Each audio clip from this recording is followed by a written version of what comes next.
Welcome back, everyone. Today we're gonna be making a stowaway pocket backpack, and I've been wanting to make one of these for a while.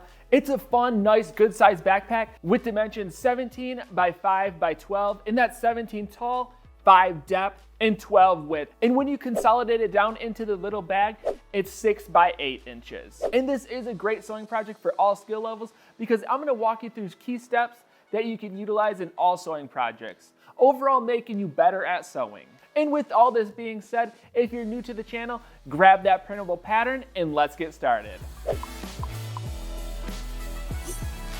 Getting started with supplies, you're gonna wanna grab yourself 1 yard for your main fabric, and I recommend using a thinner, lighter weight material like a nylon, because the main goal is to get it to consolidate down into a little pocket, and these fabrics work really well with that. But I did test the waters, and I used a heavier weight plus a nylon, and it still consolidated down into the pocket really nicely. So you're definitely able to get creative with it on this project. You'll need 2 zippers, a 28-inch and a 9-inch. The 28-inch is for the top main opening, and the 9-inch is for the small pocket on the inside. Keep in mind, we will be trimming the ends, so if you get anything over these sizes, that's totally fine.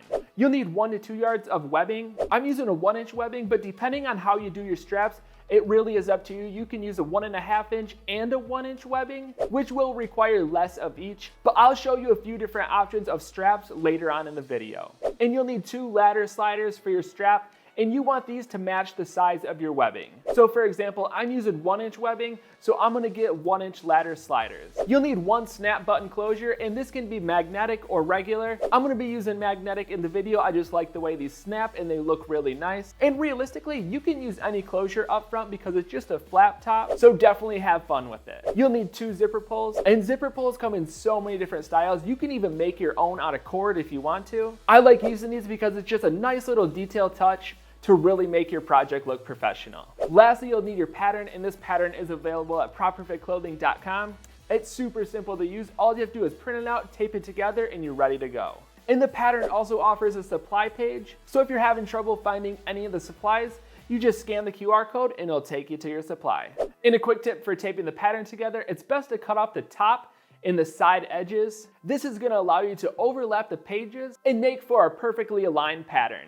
And after you gathered all your supplies, it's time to move into cutting. And after taping your pattern together, it should look like this. And if you're having troubles lining up the pattern, be sure to check your printer alignment. This is a quick and easy fix to get your pattern printing perfectly. And after cutting out your pattern, you should end up with 2 strap end panels, 4 strap main panels. In this panel, you can adjust the width to your personal preference. 2 top side zipper panels, 1 bottom side cover panel, 1 bottom side panel, 1 inside pocket front top panel, 1 inside pocket front bottom panel, 1 inside pocket back panel, 2 front pocket side panels, 1 front pocket panel, 2 front pocket flap panels, 2 bottom panels, and lastly 2 front back main panels. Starting with assembly, grab the inside pocket front top panel and your 9-inch zipper. Place the right side of the zipper on the right side of the bottom edge. Line the zipper up in the center of the panel and stitch at a 1/4 inch seam allowance. Feel free to use a zipper foot or just a regular presser foot. You just want to make sure you stay in that 1/4 inch seam allowance area. Flip the zipper down and add a top stitch. And I'm going to be using an edge presser foot. This comes in handy for getting really nice, neat top stitches along edges and any seam. And of course, this is not required. It's just a tip to really take your sewing projects to that next level. This one's nice because you can adjust it to really fine tune your design. Grab the inside pocket front bottom panel, place the right side top edge on the opposite side of the zipper and sew at a 1/4 inch seam allowance. And you really want to make sure you line it up exactly with the top panel. Just like the top, we're going to roll the seam over and add a top stitch. Another key tip is matching your thread color to your fabric color. Grab the inside pocket back panel. We're going to line it up with the complete inside pocket front panel. Before you sew, move the zipper train to the inside of the panels. And we're going to stitch just the side and bottom edges, leaving that top open. It's best to take your time going over the zipper tracks. I like to hand crank it when I get to those points. And using a heavier weight needle really helps a lot. Once you completed the stitch, you can go ahead and snip the zipper ends flush with the sides. Next, we're going to add bias tape, and I'm going to show you a few different methods that I like to use. The first method is using a bias tape making kit. This kit allows you to make your own bias tape, and it comes with a bunch of different sizes and presser foot, and all you have to do is cut out your bias tape strip, feed it through your folder, and press it on the opposite side. It's super simple, and it gives you the chance to pick the size bias tape you want and also match it with your fabric. The second option is using a bias tape attachment, and these come in different styles and sizes as well. This will allow you to sew the bias tape directly onto your garment. It's a very fast and effective technique. The last step is using pre-made bias tape. This is bias tape you buy already folded, and you simply wrap it around your seam and sew it on. And this is installed the same way as the first method. I'm going to be using the bias tape binder. I really like this method. You get to choose the fabric you use, and it's also way faster than any of the other methods. And if you did add bias tape, make sure you trim it flush with the top edge. That's going to complete the inside pocket, and that bias tape is going to be exposed on the inside of the bag, so it's really nice to cover up those raw edges. But you totally can skip the bias taping if you don't have the supplies. Moving on, grab the front pocket flat panels, place the right sides together, and we're going to stitch the bottom edge, leaving the top edge open. You're going to want to stitch at a 1/4 inch seam allowance and try to keep it as even as possible throughout the stitch. After stitching, add notches on the curved areas to reduce some of the bulk. Then flip the right sides out, line up the panels, and pin it together. We're going to add a stitch to the edge, again leaving the top open. You can stitch at any depth. I like to keep my top stitching consistent throughout the bag. Flip the right side down and mark your snap button placement. And it just has to be in the center. A good way to test this is fold your panel in half. After marking, grab your magnet or snap. If you are using the same magnets, we're going to use a thinner side to start. Place it on your marking to see where to snip the holes. You'll snip one hole for each of the prongs. Slide your magnet in the hole. Another quick tip, if your fabric is fraying a lot, you can use fabric glue on the holes to help reduce some of that fraying over time. Slide the back of the magnet on and bend the prongs to the left or the right. And just like that, your magnet is installed. Another quick tip for fraying on the top edge, if you have a serger, serge it or do a zigzag stitch. This will really keep that fraying under control. Moving on, grab the front pocket panel, place the pattern on the right side and chalk out the hem guides. Using the guides, we're going to roll the edge over twice, starting at the top line. Depending on your fabric, I do recommend pressing it and adding pins. Once you have it flat and even, we're going to add a stitch about a 1/4 inch away from that top edge. I added one more stitch for extra strength and overall look. But it's totally up to you whether you want to do 1 or 2 stitches. Grab both of your front pocket side panels, and we're going to do the exact same thing to the side edge. Mark out the guides, roll your edges over, and add your stitch. I recommend matching the depth and how many stitches you did on the front pocket panel. Next, we're going to mark the center fold guides on both of the panels. Using the guides, we're going to fold it in half with the right sides together and stitch the folded edge at a 1/4 inch seam allowance. You want to try to keep these stitches as even as possible. And this stitch is going to open up and kind of work as an accordion to help pop that front pocket open. Grab the front pocket and the front pocket side panels. We're going to open up the side panels and place the right side of one of the edges on the side edge of their front pocket panel. And do the same thing for the opposite edge. Once you have them lined up, stitch at a 1/4 inch seam allowance, keeping that top edge even. Flip all the panels open, and we're going to roll that side panel back and add a top stitch to that front pocket edge. This is another stitch that you want to try to keep even on both sides. And just those little side panels are going to give us a little bit more room in that front pocket. Moving on, grab the front back main panel, and we just need one of the panels, so place the other one off to the side and mark the bottom pocket placement guide. Grab your completed pocket and place it on top of that guide. On that bottom edge, we're going to pin those side panels flat. And do the opposite on the top edge. We don't want them sewn together up top. Grab one of the bottom panels, and we're going to place it with right sides together on that guide pointing up. Make sure you're stitching over the bottom edge of that pocket. Flip the bottom panel flat and add a top stitch. This stitch is going to add a nice look and also hold that panel down. Next, we're going to stitch the edges of the pocket, and we just want to stitch on that side panel. Stitch as close as you can to the edge because this is just going to hold that pocket into position. Grab the complete flat panel, and we're going to place it just above the pocket, lining it up in the center of the front panel. When you're happy with your position, flip it up and stitch that top edge. Stitch as close as you can to that edge. Flip the flap down, flatten it out, maybe add a few pins, and add a top stitch. Keeping the same depth of top stitch throughout the bag really ties it all together. From here, we're going to grab the opposite end of our magnet and install it on the pocket. We're going to find the position by flipping the flap down and marking it with chalk. Cut your 2 holes, slide your magnet in, add your back, bend the sides, and you're good to go. Do a quick test to make sure that everything lines up nice. And the reason we did that last is you can really add the flap wherever you want. You can go lower with it, you can go higher. It's really up to you and whatever look you're going for. You just want to make sure it's on the inside of your main panel. Grab the bottom side and bottom side cover panels. Chalk out the placement guides on the bottom side panel and also on the bottom side cover panel. Place the panels together with right sides facing up, with the cover panel on top, sides rolled and in the placement zone. Pin it into position and stitch both of the edges on the bottom side cover panel. Try to line it up on those placement marks as good as possible.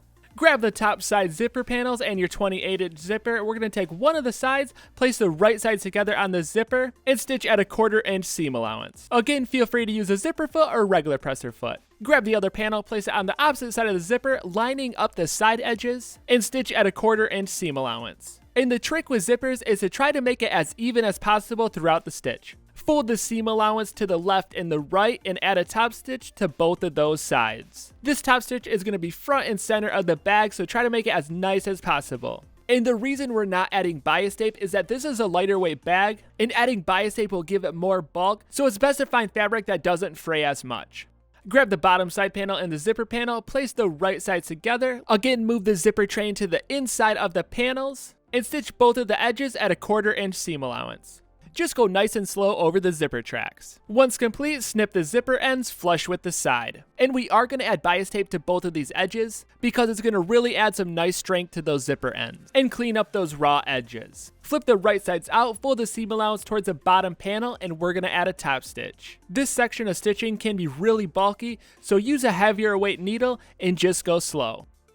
Moving on, grab your strap main panels. You're going to want to make sure two are pointing in the opposite direction, place the wrong sides together, and we're going to add bias tape around the outside edge, leaving the top unstitched. And bias taping these curved edges can be very tricky, but practice over time will help you perfect it. This is the first style of strap. The other style of strap is just using straight webbing for the entire strap, using 1.5 inch width webbing up top and 1 inch webbing down below. The nice thing about this strap is it's less bulky and you can really smash it up small, so that way it will fit in the pocket really easy. But if you're using lighter weight fabric, it shouldn't be an issue. Back to making the straps, cut two 5-inch webbing strips. If you're using a nylon based webbing, it's best to clean up the ends with a lighter. Grab your ladder slider, and we're going to feed that webbing strip in through the middle and back up through the top opening. Pull the majority out through that top, and repeat this for the other strap. Next, we're going to place it on the bottom of our main strap panel, and we're going to stitch it in a box. But first, we're going to stitch the inside strap down to keep it into position, roll the top over to hide the raw edges, and from here, we're going to stitch our box. Depending on the strap you're using, this can be very thick, so using a heavier weight needle might be the best option. After the box, I even recommend adding a few more stitches on the inside to really hold it down. Next, cut two 24-inch strips, grab your strap end panel, place the right side of the strap end panel down and roll over the bottom edge. Place the webbing directly in the center and fold the panel over the webbing. From here, we're going to stitch the outside edges. Once you get around to the unfolded side, stitch as close as you can to that edge. And repeat this process for the other strap. Match the correct straps up by using the opposite curves. Feed the webbing through the ladder slider, and we're going to roll that edge over once or twice depending on the thickness of your webbing. This will prevent it from going back down through the ladder slider. And the webbing I'm using is fairly thick, so I only rolled it over once. Next, we're going to grab the back main panel, and this is our opposite panel. Mark the bottom panel placement.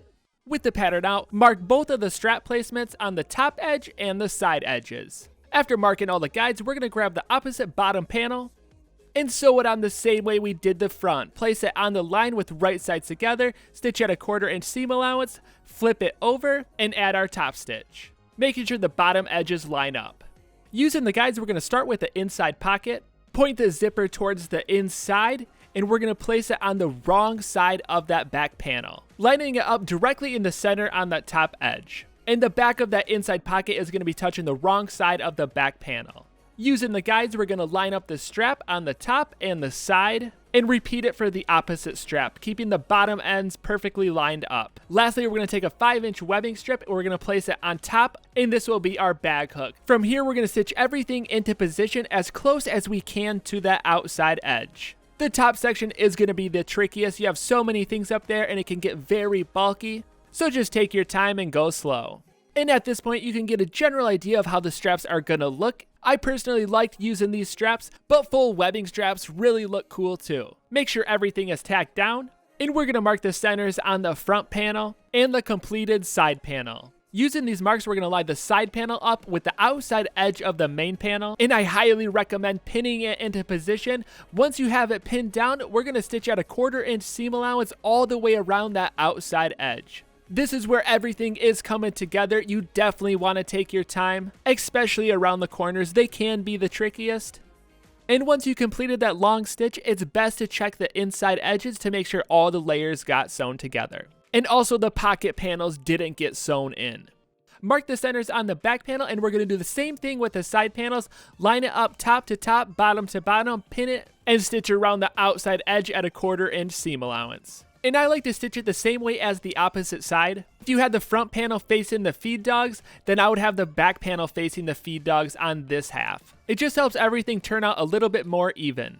From here, we can trim the strap panels flush with the sides and add our bias tape to both of those edges. This is a major step to keeping it nice and clean on the inside. After adding the bias tape, flip the right side out, and there's only one more step left. We're gonna add the zipper pull. Pick the zipper pull that works best for you. There's some that just clip on, it's super easy to do, and others tie around the opening. And I love using these. They add a nice little complete touch, and they also make it super easy to open the pocket.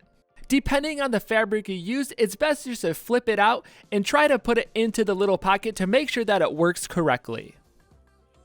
And there you have it, your stowaway pocket backpack is complete. I really hope you enjoyed making it as much as I did, and you picked up a lot of tips that you're gonna be able to utilize in all your sewing projects. And like always, if you have any projects you wanna see us make, definitely send it my way and I'll try to make it happen for you. I'm gonna keep the sewing projects coming at you, so I'll see you next time.